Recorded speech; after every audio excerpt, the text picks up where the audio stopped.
Adding a main task, also known as a summary task, in Microsoft Project is essential for organizing your project into manageable sections.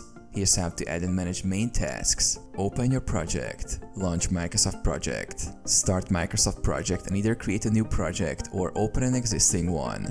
Access the Gantt chart view. Select Gantt chart view. Go to the View tab and choose Gantt chart from the Task View section.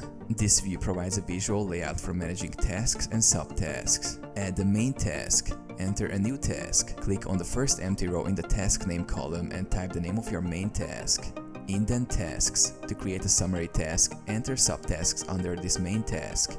After entering subtasks, select these subtasks. Indent subtasks. With the subtask selected, click on the Task tab and then select Indent task from the Schedule group.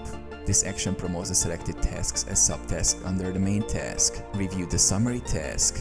View summary task. The main task will automatically aggregate the total duration, start and finish dates, and other details from its subtasks.